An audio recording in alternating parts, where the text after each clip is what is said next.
Hi everyone, welcome back to my channel. இன்றைக்கி நம்முடைய வீடியோவில் ரொம்ப ஹெல்த்தியான ஒரு வெல்கம் ட்ரிங்க் ரெசிபி எப்படி செய்யலாங்கிறது தான் பார்க்க போகிறோம். அடிக்கிற வெயிலுக்கு நல்ல சில்லுன்னு சர்வ் பண்ணிங்கன்னா ரொம்பவே சூப்பராக இருக்கும். நல்ல ஹெல்த்தியான ரெசிபியும் கூட. இதில் நம்ம யூஸ் பண்ணக்கூடிய இன்க்ரீடியன்ஸ் எல்லாமே பார்த்திங்கன்னா ரொம்ப சிம்பிளாக நம்ம வீட்டிலே கிடைக்கக்கூடிய இன்க்ரீடியன்ஸை வச்சு தான் நம்ம இதை ப்ரிப்பேர் பண்ண போகிறோம். இதை இஃப்தார் டைமில் கூட நீங்கள் சர்வ் பண்ணலாம். ஸோ இப்போ இருக்கிற இந்த வெயில் காலத்துக்கு ஐஸ்கிரீம், ஜூஸ் அந்த மாதிரியான ஐட்டங்களை நீங்கள் வெளியில் வாங்கி கொடுக்காம வீட்டிலேயே இந்த மாதிரி ரொம்ப சிம்பிளான மெத்தடில் வீட்டில் இருக்கிற பொருட்களை வச்சு நீங்களே ப்ரிப்பேர் பண்ணி கொடுக்கலாம். கண்டிப்பாக ரொம்பவே என்ஜாய் பண்ணி சாப்பிடுவாங்க.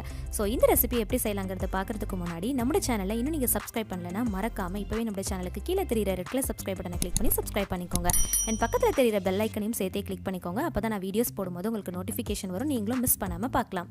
ரொம்பவே ஹெல்த்தியான இந்த ட்ரிங்க் ரெசிபி எப்படி செய்யலாங்கிறத பார்க்கலாம் வாங்க. இப்போ ஒரு மிக்ஸி ஜாரில் 2 டேபிள் ஸ்பூன் அளவுக்கு ஓட்ஸ் ஆட் பண்ணிக்கலாம். இப்போ இதில் ஸ்வீட்னஸ்க்காக நான் ப்ரௌன் சுகர் ஆட் பண்ணுறேன். ஒயிட் சுகர் நீங்கள் ஆட் பண்ணாதீங்க. ப்ரௌன் சுகர் இல்லைனா வெல்லம், கருப்பட்டி இந்த மாதிரி எது வேணாலும் நீங்கள் ஆட் பண்ணிக்கலாம். ஏன்னா இது ஹெல்தி ட்ரிங்க் அப்படின்றதுனால ஒயிட் சுகர் மட்டும் நீங்கள் அவாய்ட் பண்ணிக்கோங்க. 7 டேட்ஸை அதில் இருக்கிற சீட்ஸை ரிமூவ் பண்ணிவிட்டு தண்ணியில் நல்லா ஊற வச்சுருக்கேன். இந்த மாதிரி ஊற வச்சுட்டு நம்ம சேர்த்து அரைக்கிறப்போ சீக்கிரமாக அரைப்பட்டுரும். அதுக்காக தான் இப்போ அந்த தண்ணியோடு அப்படியே சேர்த்து நம்ம அரைக்க போகிறோம். இது கூடவே 3 கப் அளவுக்கு நான் பாலை காய்ச்சி ஆற வச்சு எடுத்து வச்சுருக்கேன். அதில் 1 கப் மட்டும் இப்போதைக்கு சேர்த்து நல்லா அரைச்சி எடுத்துக்கலாம்.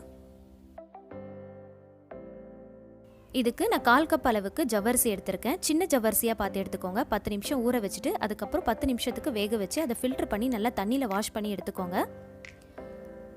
இது கூடவே ஸ்வீட்னஸ்க்காக கொஞ்சமாக கண்டென்ஸ்டு மில்க் நான் எடுத்திருக்கேன்.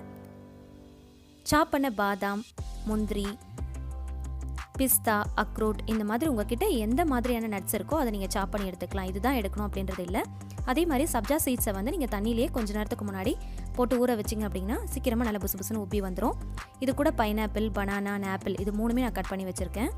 உங்ககிட்ட எந்த ஃப்ரூட்ஸ் அவைலபிளாக இருக்கோ அதை எடுத்துக்கலாம். இதுதான் எடுக்கணும் அதுதான் எடுக்கணும் அப்படின்லாம் கிடையாது. உங்ககிட்ட எந்த ஃப்ரூட்ஸ் இருக்கோ அதை நீங்கள் எடுத்துக்கலாம். இந்த மாதிரி குட்டியாக சாப் பண்ணிவிட்டு எடுத்துக்கோங்க. இப்போ இது ஒரு பவுலில் சேர்த்துட்டு வேக வச்ச ஜவ்வரிசியும் சேர்த்துக்கலாம். அதே போல் நீங்கள் சாப் பண்ணி வச்சுருக்கிற எல்லா நட்ஸையுமே ஆட் பண்ணிக்கலாம். கொஞ்சம் நட்ஸை மட்டும் நான் வச்சுருக்கேன் லாஸ்ட்டாக டெக்கரேட் பண்ணுறதுக்காக.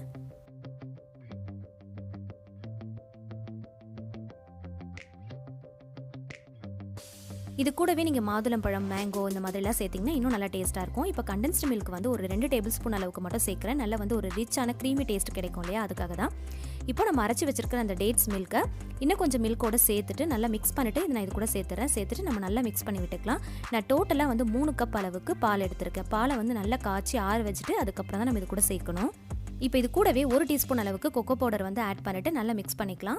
இந்த மாதிரி ஆட் பண்ணிவிட்டு நம்ம செய்கிறப்போ நல்லா ஒரு சாக்லேட் ஃப்ளேவர் நமக்கு நல்லா கிடைக்கும். அந்த டேஸ்ட் நல்லா கிடைக்கும். இது அப்படியே 1 ஹவருக்கு ரெஃப்ரிஜரேட் பண்ணிடலாம். நீங்கள் ஃப்ரீசரில் வைக்காதீங்க, சாதாரணமாக ரெஃப்ரிஜரேட் பண்ணிக்கோங்க. சில்லுன்னு சர்வ் பண்ணுறப்போ ரொம்ப நல்லாயிருக்கும். அதுக்காக தான் இப்போது நான் ஒரு 3 கிளாஸ் ஜார் எடுத்திருக்கேன். அதில் சாக்லேட் சிரப்பை லைட்டாக சுற்றியும் கார்னிஷ் பண்ணியிருக்கேன். இப்போது நம்ம ஒரு பொருளாக இதில் நம்ம சேர்க்க போகிறோம். ஃபஸ்ட்டு சப்ஜா சீட்ஸ் ஒரு டீஸ்பூன் நான் சேர்த்துக்கிறேன். உங்களோட விருப்பம் தான், நீங்கள் எந்த அளவு வேணுனாலும் சேர்த்துக்கலாம்.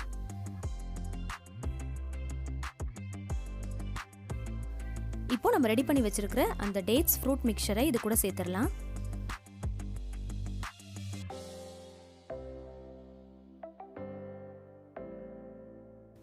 சாக்லேட் சிரப் நீங்கள் கண்டிப்பாக சேர்க்கணுன்றதெல்லாம் அவசியம் இல்லை. ஜஸ்ட்டு அது பார்க்குறதுக்கு நல்லா ஒரு டெக்கரேட்டிவாக இருக்கும். குழந்தைங்க என்ஜாய் பண்ணி சாப்பிடுவாங்க அப்படிங்கிறதுக்காக தான் நான் சேர்த்துருக்கேன். இப்போ இதுக்கு மேலவே கொக்கோ பவுடரை லைட்டாக டஸ்ட் பண்ணிக்கலாம். இந்த மாதிரி டஸ்ட் பண்ணும்போது பார்க்குறதுக்கு ரொம்ப நல்லா டெக்கரேட்டிவாக ரொம்ப நல்லாயிருக்கும்.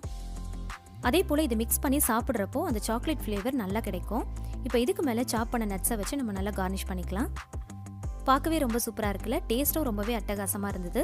நல்ல டேஸ்டியாக டெலிஷியஸாக இந்த மாதிரி வீட்டில் இருக்கிற ரொம்ப சிம்பிளான இன்க்ரீடியன்ஸை வச்சு உங்கள் வீட்டில் இருக்கிற கிட்ஸுக்கு நீங்களே நல்ல ஹெல்த்தியான ஒரு ட்ரிங்க்கை ப்ரிப்பேர் பண்ணி கொடுக்கலாம். இப்போ இருக்கிற சம்மர் சீசனுக்கு இந்த மாதிரி சில்லுன்னு சர்வ் பண்ணிங்கன்னா ரொம்பவே சூப்பராக இருக்கும். நீங்கள் யாருக்காவது பார்ட்டி மாதிரி வைக்கிறீங்க அப்படின்னா வெல்கம் ட்ரிங்காக இதை வச்சிங்க அப்படின்னா ரொம்பவே அட்டகாசமாக இருக்கும். ஸோ கண்டிப்பாக இந்த ரெசிபியை நீங்கள் உங்கள் வீட்டில் ட்ரை பண்ணி பாருங்கள். நம்ம இதில் ஆட் பண்ணியிருக்கிற இன்க்ரீடியன்ஸும் பார்த்தீங்கன்னா ரொம்ப ஹெல்த்தியான இன்க்ரீடியன்ஸாக தான் நம்ம ஆட் பண்ணியிருக்கோம்.